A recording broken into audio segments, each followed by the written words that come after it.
What up, everybody? Today I am not coming to you as George the Tech Geek. I'm not coming to you as George the Security Guy. I'm coming to you as George Langabeer, the human being. Today is Sunday, October 9th. On Wednesday, October 5th, I went in for a colonoscopy.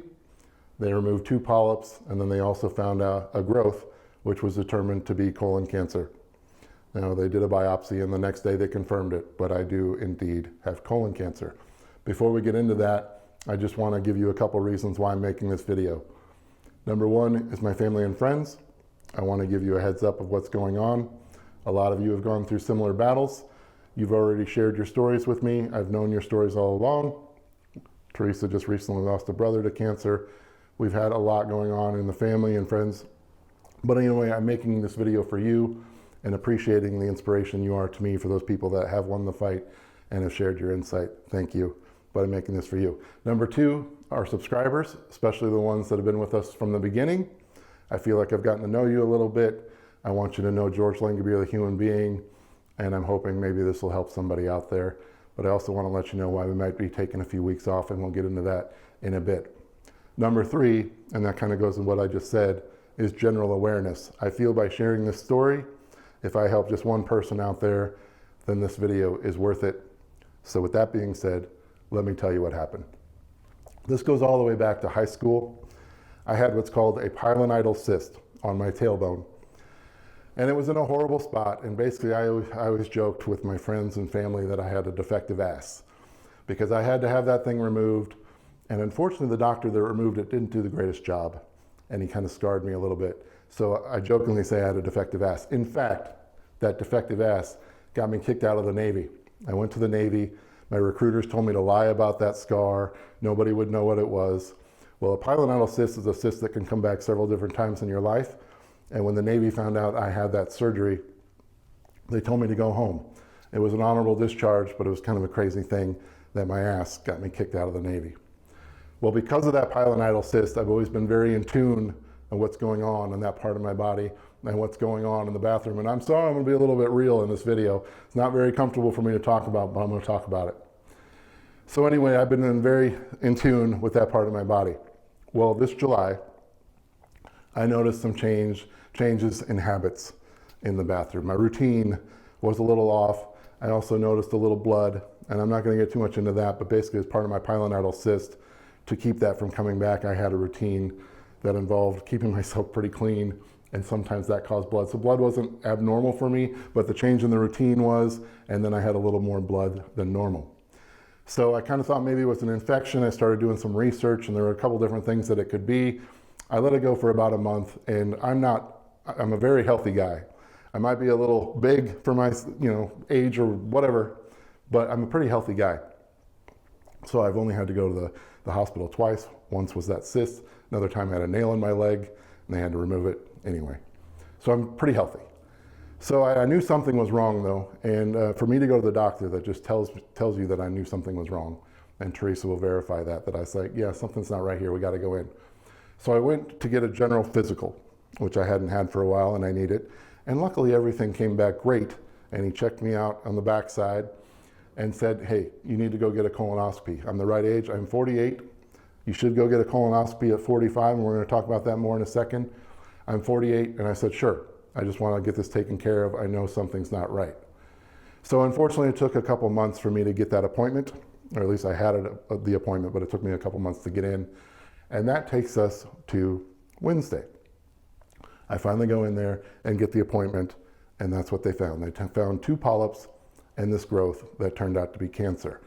Now, for awareness purposes, I can't tell you how happy I am that I went in when I went in, because the key to any cancer, obviously, is finding it early, and I'm hoping that I caught this early. Imagine if I would have waited till I was 50. The new age to get a colonoscopy is 45, and I'm telling you right now, go do it. Because I'm 48, and if I would have gone last year, who knows? But anyway, thank goodness I didn't wait till I was 50. And I will tell you, the process absolutely sucks. I'll show you this picture of me cheersing my family and friends with this stupid jug. I mean, it's horrible. If you've been through it, you know it's horrible. But man, is it worth it? And I'm telling you, go freaking do it if you're over 45. And it actually, I think the myth is that it's mostly men that have this problem. Anybody can get this. So if you're over 45 years old, go get a freaking colonoscopy. Now, luckily, it's one of the most common cancers, and I don't know if that's luckily or not, but it is one of the most curable. So it's got a 92% survival rate if you catch it early. Let's hope we caught it early. And that takes us to the next part of this process.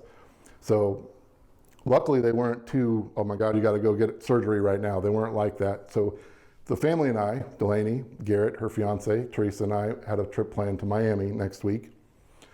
And so they told me that I should go ahead and take that trip. And I will tell you that one of the things you realize when this all happens, you get so caught up in work and stuff. But even with Teresa's brother, the horrible tragedy that just happened there, you just start to think how important family is. So we're going to take that trip, and we're going to have the time of our freaking lives, because I love Miami, by the way. It's my favorite place on earth. And then the day I come back, I'm going to get a CAT scan, and the CAT scan will help determine what stage I'm at. Let's hope we got stage 0 through 4. Let's hope I'm at stage 0, which just means the growth is in my colon. It hasn't really gone anywhere. But pretty much everything can be cured. I mean, with chemo and radiation, the technology nowadays, no matter what, I'm ready for a freaking fight. But stage 0 would be lovely. Stage 0, it's just centralized. It hasn't moved anywhere. Stage 1, it's starting to try to creep out of the colon. Stage 2, same thing. Stage 4, it's spread through your lymph nodes, and it can go into your liver and lungs, and that's where the problems really develop. But it sounds like the most common surgery is to have the bad portion of your colon removed, and then a couple inches on either side. They take the healthy tissue and they basically sew it back together. They also test some of your lymph nodes to make sure it's not starting to spread or it's on a different stage. So basically on the 17th, I'm getting the CAT scan to see if it has spread. And then 2 days later, I'm going in for my consult with those results from the CAT scan to see what we're going to do next. And hopefully it's just getting that little fucker removed and I'm good to go. So the key thing is we're just hoping we got it early, but that's my story. So I want to thank the doctors that helped me. They were so nice, the doctor and the nurse. I can't even tell you how thankful I am to the way it's handled. I've seen some other stories out there that were not handled so well. I actually want to also say that I've looked at a couple other content creators that helped me make the decision to make this video. I'm not going to name names, but I'm going to tell you they're very inspirational. They came out and did the same thing. And then through the process, you can see what happened to them. And then they came out on the other side and they're making their regular content. And that's what I hope to do for all of you, is come back on the other side and make some good content, some smart home stuff, some security stuff. And that's what I'm going to do, damn it, because I'm going to beat this thing. So we're going to come back from the trip. We're going to do those two things. I'm going to get it taken care of. So with that being said, I'm going to take a few weeks off from YouTube because health first, family first. I want to figure this thing out, figure out my course of action. So you're not going to see me for a little bit. I'm going to try to update everybody on social media, Instagram, Twitter, Facebook. So give me a follow there if you want to know what's going on. Maybe down the road, I'll do another YouTube video as to the progress or that I beat it, because I'm going to beat it. I don't think cancer knows who it's fucking with. I'm not one to be trifled with, and I'm going to kick its ass. So I'll be back. You just got to give me a couple weeks. That's it. In the comments below, have you gone through something like this? Do you know that somebody that went through something like this? But specifically colon cancer. What was your course of treatment? How did it go? Did they get cured? What was the situation? And also family members and friends of these people. How did you help them cope? I know Teresa and other people out there are going to want to know these things. Let us know in the comments all about your story. I'd love to hear about it, because knowledge is power. And I started doing this research. I found these other content creators that did the same thing, and it really helped me. It really helped me to know somebody doing exactly what I'm doing went through the same thing, and they came out on the other side. But to all of you out there, family, friends, subscribers, whoever you may be, let me know if you've gone through something like this. So I want to thank you for your time today, and I'm going to be back with some more positive, uplifting content, I promise, because I will kick this thing's ass. Peace and love.